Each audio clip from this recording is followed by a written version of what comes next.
Hey everybody, I just wanted to, had a couple people ask, so I wanted to kind of talk you through problem 11-5A. Um, let's just start with the information. It talks about the amount of shares they've been issued or have been authorized to issue, both preferred stock and common stock. Now remember, just because a company is authorized to issue a certain number of shares doesn't mean they're going to issue all of them. So that's an important fact for this problem. Gives us the balances at December 31st, 2017, and now it wants us to do the journal entries to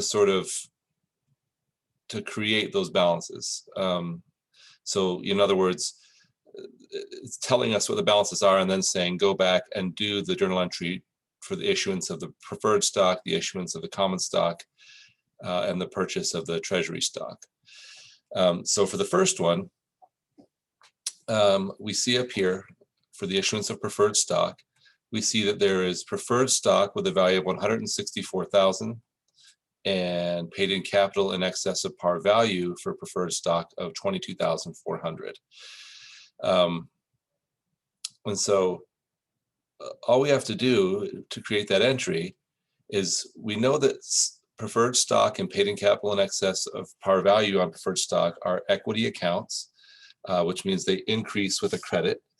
So all we have to do is credit those two accounts, and then we'll debit cash for any amount of cash we would have received from issuing stock. Remember, when we issue stock, it means we're selling stock to investors, and so our cash will go up.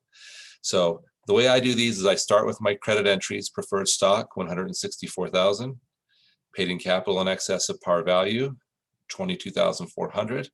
And then the two of them together will add up to the total amount of cash I received, 186,400. For the second entry, the issuance of common stock for cash, again, I'm going to come up here and look at my common stock accounts and my paid in capital in excess of stated value for my common stock.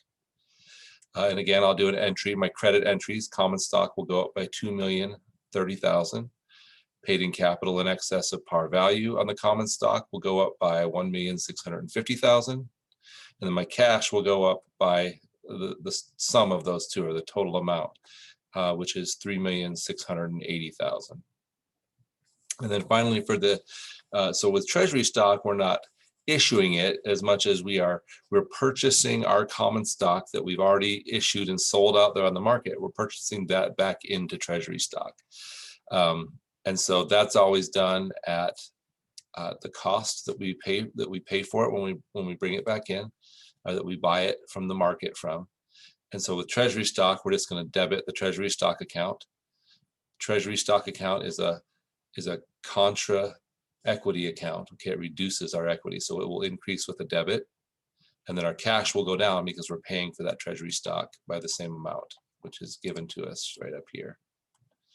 Then part B, they want us to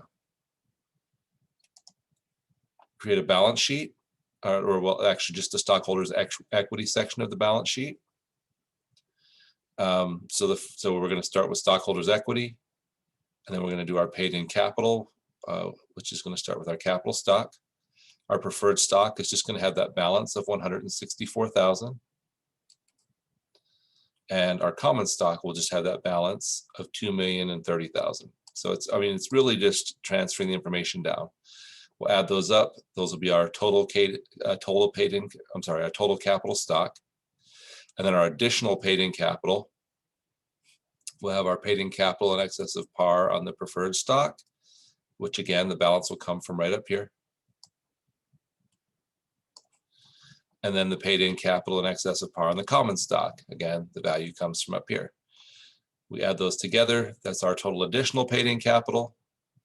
And then our total additional paid in capital plus our total capital stock will be our total paid in capital. Our retained earnings is given to us right here in the additional information, 83,700.